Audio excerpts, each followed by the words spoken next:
सौभाग्य या दुर्भाग्य और जीत और हार यह किसी व्यक्ति विशेष की नहीं होती, यह समय की होती है। जब आप हारते हैं तो मान लीजिए कि दुर्भाग्य आपके साथ था, समय आपके विपरीत था, तभी आप हारे हैं। और जब आप जीतते हैं तो सौभाग्य आपके साथ है, समय आपके साथ है। तो याद रखिए, समय का ही सब चक्र है, समय का ही सब खेल है। तो जब आपका समय ही पारस जैसा बन जाए ना, तो दुर्भाग्य भी आपका संजीवनी बन जाएगा आपके लिए। तो ये जो समय आया है मई 2025 से आगे का जितना भी समय है, याद रखिए वह समय आपके लिए पारस जैसा है। और आपका जो बरसों बरस का दुर्भाग्य है वह सौभाग्य में और संजीवनी में बदल जाएगा। तो अब प्रश्न उठता है कि ये कैसे बदल जाएगा। तो एक बात हमेशा याद रखिएगा कि अगर समय को सही करना है तो सबसे पहले अपनी भाग्य हमारे साथ होनी चाहिए। अगर भाग्य हमारी साथ नहीं देगी, भाग्य हमारी नहीं चमकेगी, तो याद रखिए दुर्भाग्य कभी नहीं हमारे दामन से बाहर जाएगा। तो सबसे पहली बात याद रखिए कि आपका भाग्य चमकने वाला है। भाग्य क्यों चमकने वाला है? क्योंकि याद रखिएगा आपके भाग्य के भाव पर 18 मई 2025 से ही राहु देव विराजमान होने वाले हैं। तो अब लोग कहेंगे कि राहु आ जाएंगे भाग्य में तो क्या होगा? वो इसलिए होगा कि याद रखिए आप मिथुन राशि के हों चाहे मिथुन लग्न के हों, आपके भाग्य का स्वामी या कुंडली का जो स्वामी है आपका, वह तो बुधदेव भगवान है। और बुधदेव भगवान जो हैं वो राहु के परम मित्रों में हैं। अब राहु के वो इतने परम मित्र क्यों हैं? उस कॉन्सेप्ट को समझिए कि जो बुध है उसे बुद्धि या दिमाग कहा गया है। और आप तो जानते हैं कि राहु देव तो कटा हुआ सर हैं, उनके पास तो केवल दिमाग बस है, बुद्धि बस है, दिल तो है ही नहीं। तो ये दोनों ग्रह में इतनी सिमिलरिटी है, इतनी समानता है कि यह एक दूसरे के पर्याय हैं। तो अब समझ लीजिए कि बुध आपकी कुंडली का स्वामी है और भाग्य भाव पर बुध का जो परम मित्र है वह आ चुका है, वो आने वाला है 18 मई 2025 से। तो भाग्य तो आपकी चमकेगी ही चमकेगी। दूसरा एक कारण और याद रखिएगा कि जो कुंभ राशि है, जहां पर आपका नवम भाव पड़ेगा, अगर आप मिथुन से गिनेंगे तो नवम भाव की राशि कुंभ राशि आएगी। तो कुंभ जो राशि है वो शनिदेव की राशि है और शनि भी बुध के परम मित्रों में है, लेकिन वह भाग्य के उतने ज्यादा समर्थक नहीं है, इसीलिए आपको भाग्य का बहुत ज्यादा सहारा नहीं मिला। लेकिन जो राहु है वह तो मायावी है, बहुत फास्ट मूविंग ग्रह हैं, उनको तो जो भी चाहिए तुरंत चाहिए।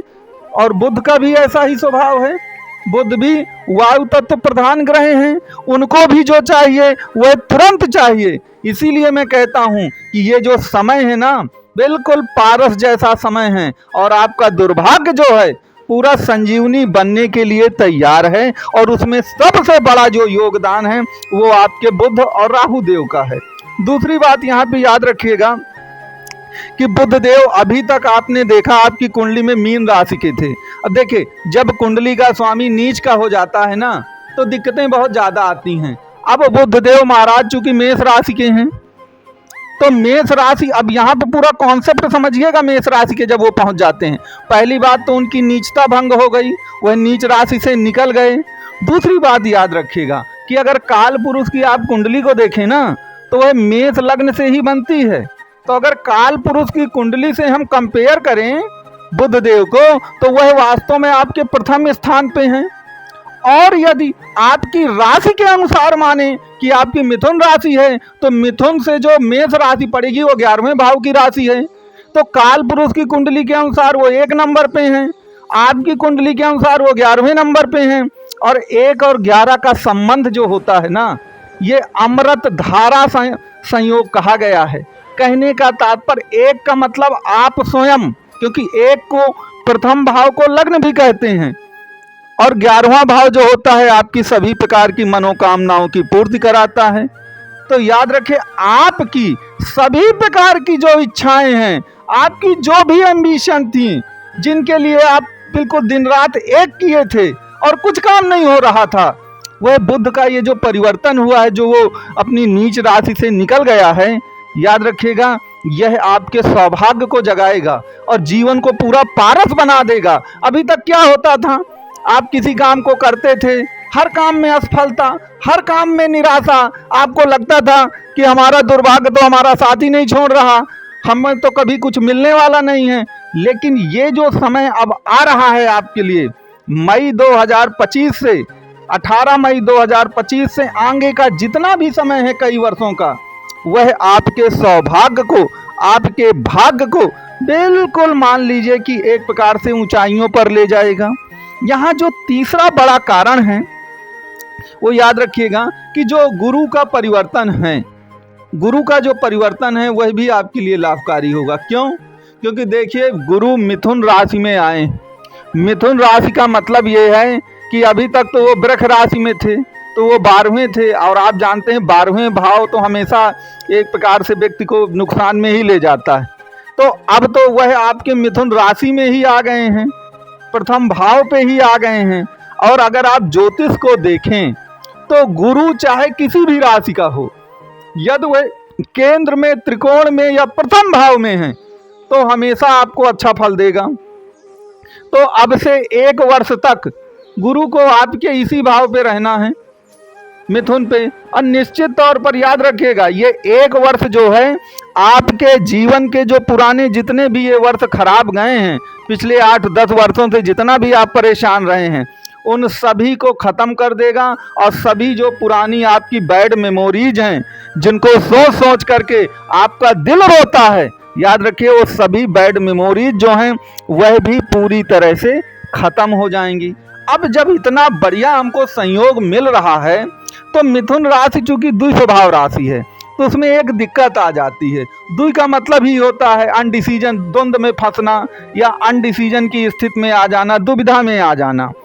तो ये मिथुन राशि की एक कमजोरी देखी जाती है। लेकिन जब इतना बढ़िया चारों तरफ से ग्रहों का संयोग मिलता है, तो ये जो मुख्य कमजोरी होती है व्यक्तित्व में मिथुन राशि वालों में या मिथुन लग्न वालों में, वह कमजोरी भी आपकी 100% जाएगी। आप अभी तक क्या होता था, कोई भी काम करना है तो कहते हैं ना कि वो दूध का जो जला होता है वो छाछ को भी फूंक फूंक के पीता है। कोई भी काम करने से पहले आप 1000 बार सोचते थे मैं करूं कि ना करूं। अब इस अनडिसीजन की स्थिति में क्या होता था, समय निकलता चला जाता था, आप कुछ कर नहीं पाते थे। तो वो जो अनडिसीजन की जो स्थिति है, वह स्थिति भी ये मान लीजिए कि पूरी तरह से ख़त्म हो जाएंगी। और आगे आने वाले जो वर्ष हैं वह आपके सौभाग्य को जगाएंगे। आपका जीवन बिल्कुल पारस की तरह चमकेगा। अब पूरा सौभाग्य आपका बिल्कुल संजीवनी हो बन जाएगा।